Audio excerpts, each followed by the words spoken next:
Lokpravah news 24 तास प्रत्येक घडामोडीवर लोकप्रवाहाची नजर। महिला आरोपीला अटक करून 2,25,000चे मंगळसूत्र हस्तगत। मुंबई नाका गुन्हे शोध पथकाची कामगिरी। मुंबई नाका पोलीस ठाण्याच्या गुन्हे शोध पथकाने महामार्ग बसस्थानक परिसरात घडलेल्या सोनसाखळी चोरीच्या गुन्ह्याचा अवघ्या 2 दिवसात उलगडा करत महिला आरोपीला अटक केली असून तिच्याकडून 2,25,000 रुपये किमतीचे 4.5 तोळे वजनाचे सोन्याचे मंगळसूत्र जप्त करण्यात आले आहे।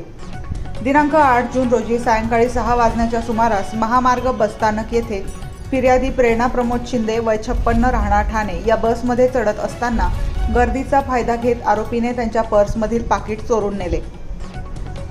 या पाकिटामध्ये अंदाजे 4.5 तोळे वजनाचे सोन्याचे मंगळसूत्र होते। या प्रकरणी मुंबई नाका पोलीस ठाण्यात 9 जून रोजी चोरीचा गुन्हा दाखल करण्यात आला। गुन्हा दाखल होताच गुन्हे शोध पथकाने घटनास्थळ व परिसरातील सीसीटीव्ही फुटेज, गोपनीय माहिती आणि स्थानिक माहितीदारांच्या सहाय्याने आरोपी महिला आशा देविदास लोंढे वय 55 राहणार जयभवानी रोड नाशिक हिने चोरी केल्याचे निष्पन्न झाले।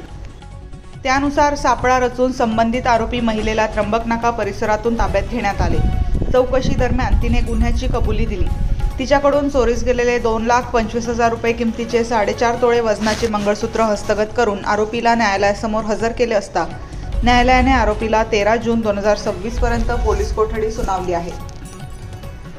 ही कामगिरी पोलीस आयुक्त संदीप कर्णिक, पोलीस उपायुक्त परिमंडळ 1 मोनिका राऊत, सहाय्यक पोलीस आयुक्त सरकारवाडा विभाग सुधाकर सुरडकर यांच्या मार्गदर्शनाखाली वरिष्ठ पोलीस निरीक्षक श्रीनिवास देशमुख, पोलीस निरीक्षक प्रशासन पंडित पवार आणि सहाय्यक पोलीस निरीक्षक गुन्हे शाखा सुधीर पाटील यांच्या सूचनेनुसार गुन्हे शोध पथकातील ASI देविदास गाढवे, ASI रोहिदास सोनार तसेच पोलीस अंमलदार गणेश बोरनारे, आकाश सोनवणे, दीपक जगदाळे, विशाल पाठक, योगेश अपसुंदे, समीर शेख, राजेंद्र नाकोडे, नवनाथ उगले, अमित तिडके, श्रीकांत करपे, जुबेर सय्यद, प्रेरणा शेळके यांनी बजावली।